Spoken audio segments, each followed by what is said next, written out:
अच्छा, जब तुम्हारी इच्छा ही है कि मैं ही उपदेश करूं तो सुनो। सब शास्त्रों का सार तुम्हें बता रहा हूं कि हर समय नाम जप होना चाहिए। पकड़ते रहो, बहुत सुंदर सुंदर शिक्षाएं महाप्रभु ने दी। सब साधनों का सार है हर समय नाम जप होना चाहिए। पहला, प्रेम की उपलब्धि केवल नाम स्मरण से ही होती है। सेवक जी महाराज कह रहे, प्रेम मूल यह नाम है, प्रेमी रसिक जपत यह नाम, प्रेम मगन निज बन विश्राम। नाम स्मरण सर्वश्रेष्ठ सुख का साधन है। नाम स्मरण प्रेम उपलब्धि करता है। बस समझना यह है कि नाम स्मरण कैसे बन के किया जाए। प्रेम प्राप्ति के लिए सबसे पहले साधु संग करना अत्यंत आवश्यक है। साधन है नाम स्मरण। नाम स्मरण की पूर्ति, नाम स्मरण करना, नाम स्मरण बढ़ाना, नाम स्मरण बचाना, ये साधु संग से होता है। शास्त्रों में ढूंढो तो हर बात का आपको प्रमाण मिलेगा। श्री ध्रुवदास जी कह रहे, भजन न होई संग बिनु, भजन बिना नहीं प्रेम। भजन के बिना प्रेम नहीं होगा, भजन बिना साधु संग के नहीं होगा। तो बोले साधन को हरि भजन है, कै सत्संग सहाय। साधु संग सहायता करता है भजन करने में, भजन बढ़ाने में, भजन पचाने में। साधु संग सबसे पहला कर्तव्य है भगवत प्राप्ति का, कि साधु संग करे। साधु संग से नाम कीर्तन, सत्संग, भगवत लीलाओं का कथन श्रवण, नाम जप, ये साधन प्राप्त होने लगते हैं। जंतुर, कलावा, भस्म, राख, एक को बात नहीं कही, नहीं। साधु संग से नाम कीर्तन, सत्संग, भगवत लीलाओं का कथन श्रवण और नाम जप, ये प्राप्त होता है। पकड़ो, यह है साधु संग। इन्हीं जो साधन बताए साधु संग से, इन्हीं साधनों को पकड़ना चाहिए। संसारी लोगों से किसी भी तरह का वैरागी का कोई संबंध नहीं होना चाहिए। हमें लगता है आज जो अभी चर्चा शुरू हो रही है, ये वैराग्य बहुत आगे अच्छे उपदेश हैं, ये पकड़ लेना चाहिए, महाप्रभु के उपदेश हैं। विरक्त को चाहिए कि अगर वो एकांत में बैठ करके सोचे कि मेरा कौन, तो पूरा घूमने पर मन को कोई अपना नहीं मिलना चाहिए। गुरु कृपा से आज तक ऐसा ही है। सब श्री जी के हैं, अपना कोई नहीं है। वैरागी को चाहिए कि उसके संबंध के रजिस्टर में एक ही नाम होना चाहिए, हमारे माई श्यामा जू को राज बस, मेरे तो गिरधर गोपाल, दूसरो न कोई। मीरा जी के रजिस्टर संबंध में, रजिस्टर में जो संबंधी है वो कौन है? बोले मेरे तो गिरधर गोपाल, दूसरो न कोई।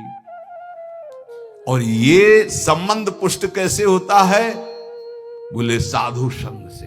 मीरा जी भी यही कहते हैं, रात दिन संतों का संग करके ये प्रेम बेली जो बोई, तो उस प्रेम बेली में जो अनन्य फल लगा, वो मेरे तो गिरधर गोपाल, दूसरो न कोई। दूसरी बात, पहली बात साधु संग करना है। साधु संग किसे कहते हैं? जिसके संग से भजन बढ़ने लगे, भगवत कथा सुनने को मिले, भगवत अनुराग बढ़े, भगवान नाम कीर्तन, भगवत लीला गायन श्रवण, ये साधु संग। तो साधु संग का परहेज क्या है? संसारी पुरुष का कोई भी संबंध नहीं होना चाहिए। अगर तुम्हारे हृदय को ऐसे राउंड लगाकर जांच करना हो तुम्हें, तो देखो तो एक ही जगह निकले कि हमारे माई श्यामाजू को राज। श्यामाजू के सिवा, जैसे महाप्रभु हरिवंश चंद्र जू कह रहे, मेरे प्राणनाथ श्री श्यामा शपथ करो तृण छिए, कसम खा के कहता हूं श्यामाजू के सिवा हमारा कोई नहीं है। ये बात है। अब दूसरी बात है, संसारी लोगों से किसी भी तरह से बात करने का अवसर ना देना। प्रपंच की बातें नहीं। बोधियंता परस्परम का आदेश है भगवान का, मेरी चर्चा करो परस्पर बैठकर। और जहां प्रभु की चर्चा से संसार की तरफ जाने लगे, उठो चल दो। दूसरी आगे की बात, किसी भी वैष्णव को ये नियम पक्का ले लेना चाहिए कि ना किसी की निंदा करेंगे, ना किसी की निंदा सुनेंगे। दिमाग में लिख लो चाहे रजिस्टर में, बहुत जरूरी है, नहीं तो भजन छीण हो जाएगा।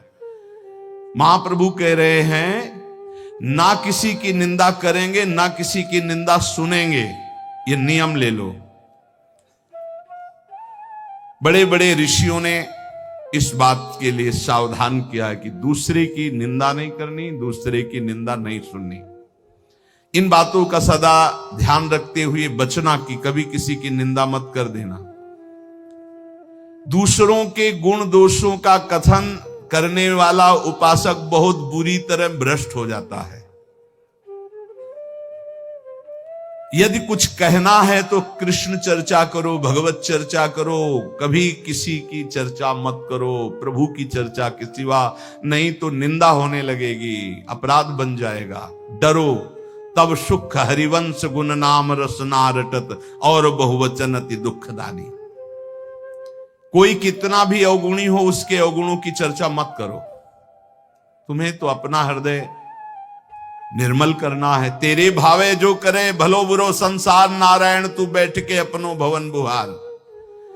देखो ध्यान से सुनना, चाहे कितना बड़ा कोई ज्ञानी हो, ध्यानी हो, जपी हो, पंडित हो, जहां उसने किसी की भी निंदा का वाक्य मुख से निकाला वहीं पतित हो जाएगा, गिर जाएगा, भ्रष्ट हो जाएगा। निंदा ऐसे होती कि यार वो तो बहुत सुंदर बोलते हैं, ऐसा है वैसा है, अच्छी अच्छी बातें निकलते हैं, पर जो है उनको ऐसे नहीं। वो जहां पर लगाया तो तुम्हारे पर लग गए, उड़ जाओगे। किसी के भी दोष की वार्ता ना करो, एक भी दोष चर्चा ना करो। महाप्रभु कह रहे जो दोष चर्चा करोगे तुम्हारे हृदय में दोष प्रवेश करके तुम्हें नष्ट कर देगा। ये अनुभूत बात है, अनुभूत बात, ये अनुभूत। दोषों के परमाणु बड़े सूक्ष्म होते हैं। जब तक तुम दूसरे की निंदा नहीं करोगे, दोष वर्णन नहीं करोगे, मान लो दोष दर्शन हो गया पर वर्णन नहीं किया तो वो नष्ट हो जाएगा, तुम्हें फांस नहीं पाएगा। लेकिन जहां तुमने दूसरों के दोषों का वर्णन किया, निंदा की, तहां तुम निंदनीय बन जाओगे, तुम्हारी निंदा होने लगेगी। ज्यों ज्यों तुम दूसरे की निंदा करोगे त्यों त्यों अच्छे परमाणु नष्ट होते जाएंगे, गंदे परमाणु बढ़ते जाएंगे। हृदय की पवित्रता, सरलता, सच्चिरता और ज्ञानार्जन, भजन, सद्वृत्ति सब नष्ट हो जाएगी और मोह का साम्राज्य हो जाएगा, अज्ञान का। डरो, बहुत खतरनाक खेल है। भक्तन की निंदा अति बुरी, भूल करो जिन कोय, कि सुकृत बहु जन्म के छिन में डारे खोए। इसलिए वैष्णव का परम धर्म है कि वो किसी की कभी भी निंदा ना करे और ना सुने। अदोषदर्शी वैष्णव होता है। सुनो, भगवत भक्त जो महात्मा है, भागवत है, साधु पुरुष है, उन्हीं के बीच में बैठो। ऐसे लोगों के बीच में मत बैठो जो एक दूसरे की निंदा करते हैं। ऐसे लोगों के बीच में मत बैठो जो मान प्रतिष्ठा की चाह रखते हैं, जो भोगों की चाह रखते हैं, जो काम तृष्णा वाले हैं। ऐसे लोगों का संग बिल्कुल मत करो। संगम त्यजेत मिथुन व्रतिनाम मुमुक्षु। विरक्त को चाहिए कि सदैव बच कर रहे ऐसे लोगों से, क्योंकि इनके परमाणु ऐसे होते हैं कि विरक्त की विरक्तता नष्ट हो जाएगी। इस वैराग्य के मार्ग में विषयी पुरुषों से बचना ऐसे बताया गया कि जैसे तुम्हारी गोद में सांप गिर जाए तो क्या करोगे? पहले झटकोगे, बाद में विचार होगा। ऐसे विषयी पुरुषों पर विचार करने की जरूरत, पहले झटको, दूरी हटो। अगर तुम वहां रहे तो सांप का जैसे काम है कि वो काटी लेगा, ऐसे विष चढ़ जाएगा, विषय रूपी विष चढ़ ही जाएगा पक्का। बहुत विचित्र, तो बड़ी विचित्र लीला है। इसलिए विरक्त को निरंतर भगवान नाम जप, भगवत लीला का गायन, भगवत लीला का श्रवण और विषयी पुरुषों के संग का त्याग और दूसरों की निंदा, दोष और इस प्रकार की सुनना, कथन करना, इसका त्याग, ये बैरागी के सुदृढ़ नियम है। और सुनो, मैं तुम्हें वैष्णव के संक्षेप में मुख्य मुख्य धर्म बताता हूं। पहला, ग्राम्य कथा और भोग कथा एक कभी नहीं देखनी चाहिए, न सुननी चाहिए। ग्राम्य कथा में सांसारिक बातें, भोग कथा में जो विषय भोगों की। मोबाइल वाले वैष्णवजन सावधान, बिल्कुल ऐसा भयावह मोबाइल है कि अगर आप सावधान न रहे तो नष्ट हो जाएंगे। भगवत लीला कथा सुनने के लिए आपने मोबाइल खोला तो जहां लीला कथा आ रही वहीं बगल में भोग कथा और संसार कथा के भी वीडियो है। आपने इसे टच किया तो लीला शुरू हो जाएगी और तुम्हारी लीला बिगड़ जाएगी। बहुत संभल कर, बहुत संभल कर। छोटे छोटे बच्चों की वो बुरी दशा हो रही इस मोबाइल के कारण, पर बहुत लाभ भी मोबाइल से है, तो इसलिए लाभ लो, अवगुण का त्याग करो। ग्राम्य कथा सुनना और भोग कथा सुनना मानो अपने वैराग्य की आग लगा लेना है, वैराग्य को नष्ट कर देना है। ग्राम्य कथा सुनने और कहने वाला निश्चित विषयी बन जाता है। बचना चाहिए विषय पुरुष। बहुत विचित्र है, बस बस शब्द मान लीजिए, ग्राम्य कथा भोग कथा इससे दूर, बहुत दूर। दूसरा, वैष्णव को अच्छे अच्छे स्वादिष्ट पदार्थ नहीं खाने चाहिए। भोजन में जो नीरस पदार्थ हो वही लेने चाहिए, इससे विषय लोलुपता नष्ट हो जाती है। अच्छे अच्छे पदार्थ स्वादिष्ट हटा के और नीरस पदार्थ वैष्णव को लेने चाहिए।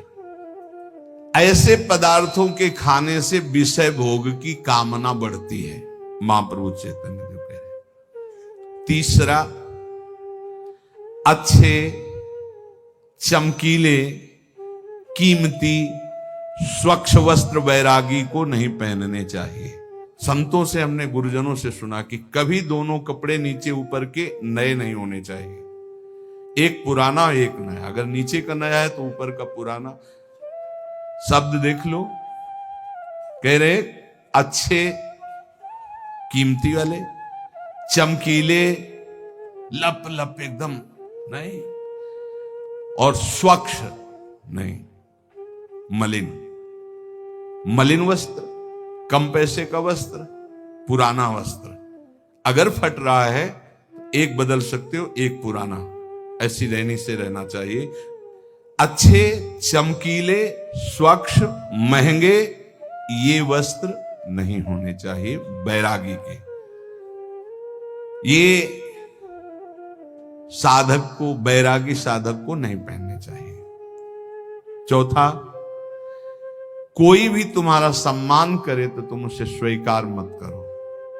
दो प्रकार से, एक तो पंचांगों प्रणाम कर रहे आप करो, अगर ऐसा नहीं है तो आप तत्काल विचार करो कि ये गुरु और इष्ट के लिए प्रणाम हो रहा है, क्योंकि तिलक गुरु प्रदत्त, वेश गुरु प्रदत्त, जीवन गुरुदेव का, ये गुरुदेव और इष्ट का प्रणाम हो रहा है। स्वयं कभी स्वीकार नहीं करना चाहिए, क्योंकि मान सम्मान स्वीकार करने से अभिमान आता है, और अभिमान से सारे साधन भागवतिक ढक जाते हैं, नष्ट हो जाते हैं। जहां अभिमान आया तो फिर विकार परेशान कर देते हैं। जैसे नारद जी को थोड़ा आ गया कि मैं काम विजयी हूं, तो फिर आगे की चरित्र सुना ही है। पांचवा, अपने को तो सम्मान नहीं लेना, लेकिन दूसरे का सम्मान जरूर करना है। दूसरे को इतना सम्मान दो मानो भगवान हमारे पधारे हैं, ऐसा भाव। यहां तक वर्णन कि यदि आप श्री जी की सेवा कर रहे हो, कोई वैष्णव आ गए तो श्री जी को ऐसे पधरा दो, जैसी स्थिति में हाथ जोड़कर खड़े हो, पहले वैष्णव का सम्मान करो, फिर श्री जी की सेवा करो। जैसे अपने आत्मस्वरूप प्रभु का सम्मान, ऐसे आए हुए घर में संत का, वैष्णव का सम्मान करें। उनके सामने अपने को अत्यंत दैन्य तुच्छाति तुच्छ समझे, इससे श्री कृष्ण बहुत प्रसन्न होते हैं। छठवां, खाते समय, स्नान करते समय और क्रियाओं के समय नाम छूट जाता है। कुछ ऐसे समय हैं जिनमें भजन में विघ्न पड़ता है, तो उन अवस्थाओं में सावधान रह करके नाम को पकड़े कि छूट ना जाए। जैसे भोजन पा रहे हैं, स्नान कर रहे हैं, कोई क्रिया कर रहे हैं, किसी व्यक्ति से मिल रहे हैं, इनमें भजन छूटता है। सावधान होकर वैष्णव को भजन पकड़ना चाहिए कि खाते पीते, चलते फिरते, मिलते, व्यवहार करते भी नाम जपना छूटे। नाम जप से बहुत जल्दी श्री कृष्ण प्रेम प्राप्त होता है। 7वां, हर वैष्णव को प्रगट में ठाकुर जी विराजमान करने चाहिए। नाम, राधा नाम विराजमान, छोटा सा राधा नाम, जरा सा इत्र, स्नान कराया, इत्र लगा दिया, भोग लगा दिया, पर सेवा जरूर होनी चाहिए। बिना सेवा के कोई वैष्णव नहीं होना चाहिए। प्राय ऐसा होता है, कोई शालीग्राम जी रखते हैं, कोई गोपाल जी रखते हैं, पर ठाकुर सेवा प्रत्येक वैष्णव के पास होनी चाहिए। जो परम पवित्र मन वाले हो चुके हैं वो मानसिक सेवा भी कर सकते हैं, प्रगट सेवा और मानसिक सेवा आराध्य देव की। उपासक को चाहिए कि बनावटीपना बिल्कुल तुम्हारी साधना में नहीं होना चाहिए। बनावटीपने का मतलब होता है कि जैसे ऐसे बैठे हैं, सहज में ऐसे बैठे हो, 4 लोग दर्शन करने आते, कोई बनावटी नहीं होना चाहिए। वो फटाफट माला लिया, ऐसे गप्पा मार रहे थे, फटाफट माला लिया, कोई भी दम नहीं, कोई भी पाखंड नहीं, कोई भी नाटकबाजी जीवन में ना आवे, नहीं तो बहुत बुरी तरह साधक चौपट होता है। जब तुम नाटक करोगे ना तो माया को आदेश कर देंगे भगवान, कर नाटक इसके साथ, वृंदावन छूट जाएगा, भजन छूट जाएगा। हाँ, इसलिए किसी भी वैष्णव को किसी भी तरह का कोई नाटक नहीं करना चाहिए। नाटक बिल्कुल ठीक नहीं है। जो वैष्णव है वो केवल प्रभु प्राप्ति का लक्ष्य रखता है। महाप्रभु रघुनाथ दास जी को लक्ष्य करके साधन साध्य का उपदेश कर रहे हैं। 8 बजे रात्रि तक खूब नाम कीर्तन होता रहा। फिर जो गौड़ीय भक्त आए हुए थे महाप्रभु, उनसे मिले। इतने में शिवानंद जी जो मार्ग में पूछवाया था मजूमदार जी ने, वो जब वहां आए तो रघुनाथ दास जी को देखा तो रघुनाथ दास जी भाग करके महाप्रभु के पास आए थे। सेन महाशय से कहा कि वो तो यहां आए हुए हैं, तो बोले हमें तो रास्ते में पूछवाया था उनके पिता, तो एक बार अगर आदेश हो तो मैं वहां सूचना दे दूं, क्योंकि वो सब बहुत व्याकुल है। जाकर सिंह पौर के द्वार में देखा तो सबसे पीछे फटी गुदड़ी, शुष्क शरीर हो रहा है, और श्री कृष्ण नाम लेते हुए सुप्रवाह करते हुए वो आहरण श्री कृष्ण कीर्तन। उन्होंने विचार किया कि इनसे क्या पूछना कि तुम्हारा सकुशल हो, इनका तो परम सकुशल है।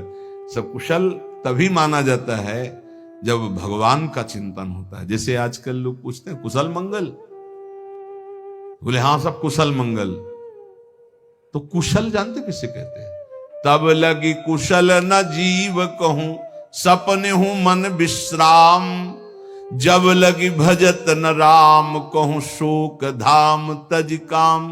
कुशल तभी माना जाएगा जब आपके मुख में नाम जब चल रहा है, नहीं तो कुशल मंगल नहीं। और मंगल, मंगल भवन मंगल हारी, उमा सहित जेहि जपत पुरारी।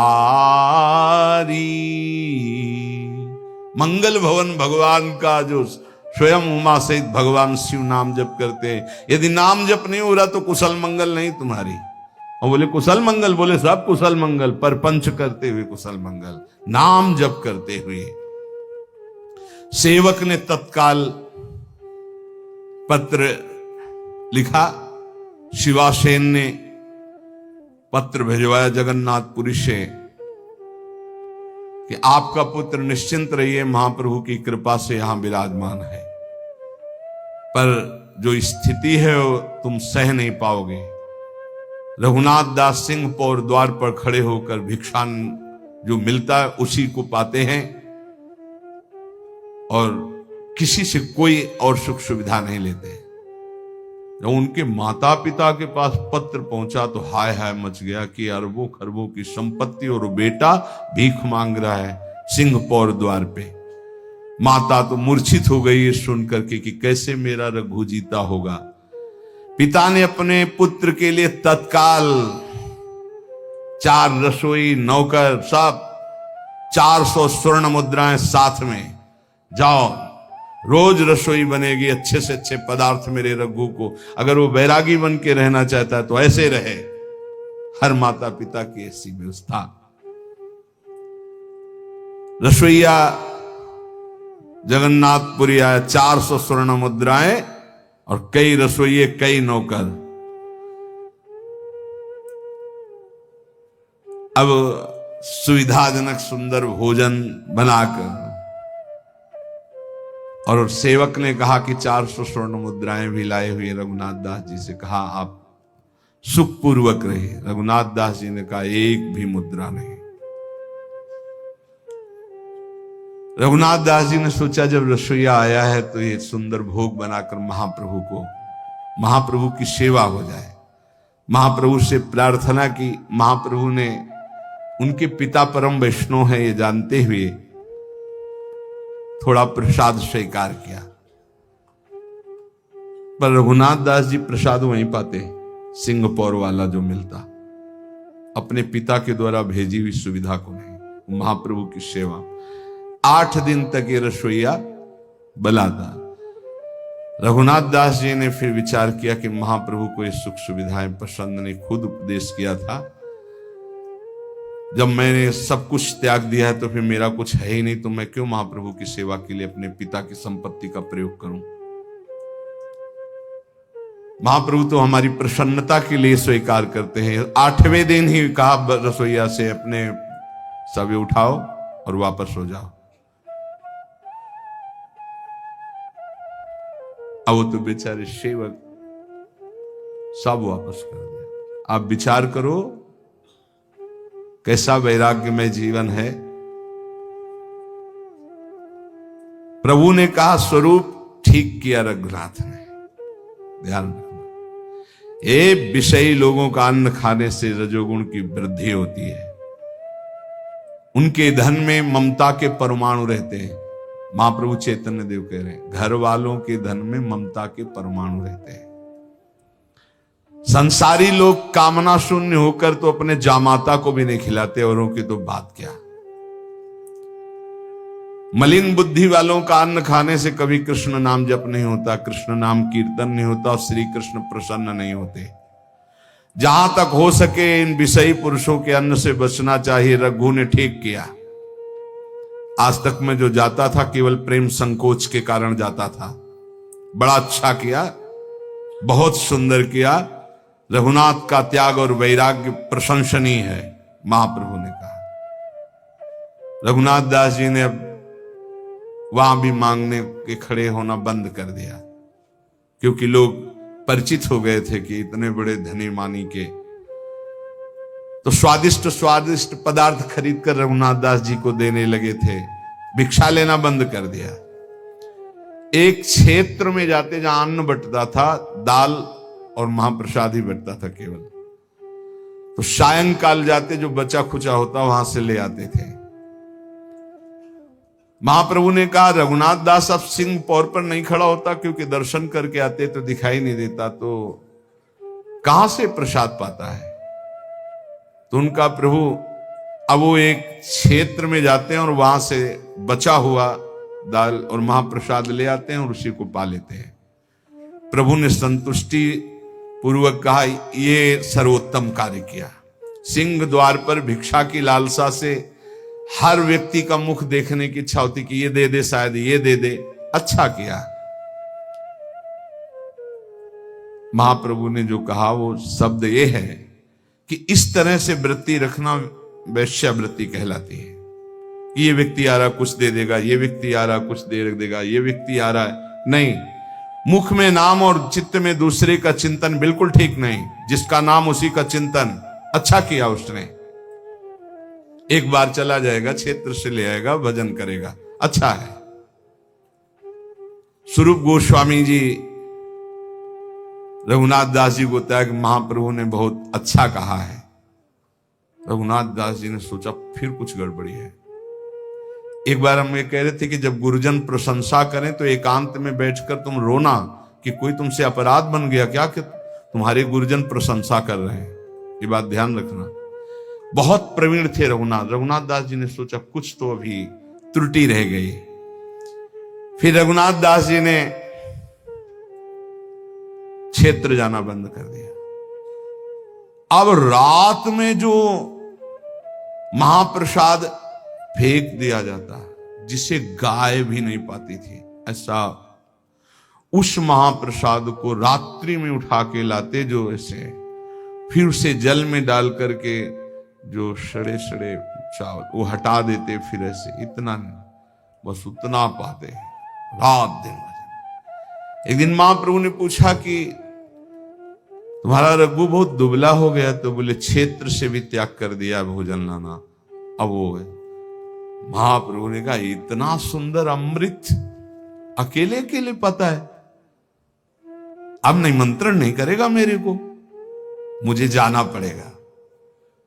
फटी गुदड़ी के सिवा कोई दूसरा कपड़ा नहीं, एक लंगोटी, फटी गुदड़ी और रात्रि में फेंका हुआ महाप्रसाद जो बिकता नहीं था, जिसको शब्दों से उच्चारण नहीं कर सकते क्योंकि प्रसाद है, जो बिकता नहीं था, जो कोई पा नहीं सकता था, वो तो वहां की गाय आदि वो भी नहीं पाती थी, वो उठा के लाते। तब का ओहो निष्किंचना अवस्था इसी का नाम है।